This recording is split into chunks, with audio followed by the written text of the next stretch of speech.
Mais d'abord, cette information qui nous est parvenue il y a quelques secondes, Fabienne, c'est le gouvernement qui met un coup d'arrêt au débat sur la réforme des retraites à l'Assemblée.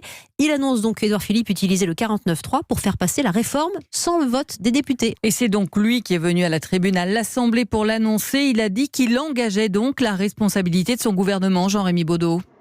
Oui, on est en pleine crise du coronavirus et c'est le Conseil des ministres qui a tout à l'heure autorisé le Premier ministre à enclencher ce fameux article du 49.3. Ça veut dire que le projet de loi instituant un système universel de retraite sera donc adopté sans vote. C'est Édouard Philippe en personne qui est venu l'annoncer devant les députés il y a moins d'une heure. Pour le Premier ministre, les discussions de fond n'ont jamais eu lieu. Il a raillé le manque de discussion, l'obstruction de la part de l'opposition qui a fait des centaines, des milliers d'amendements, parfois sur une virgule pour changer un bout de mot, ce qui a complètement paralysé le travail parlementaire. C'est en tout cas le point de vue du gouvernement. Je vous propose d'écouter Édouard Philippe.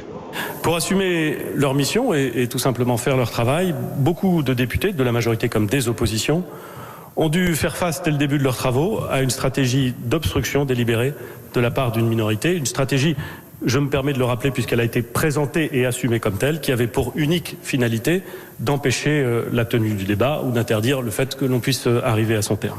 Conformément à l'article 49, alinéa 3 de la Constitution de 1958, j'ai décidé d'engager la responsabilité du gouvernement sur le projet de loi instituant un système universel de retraite.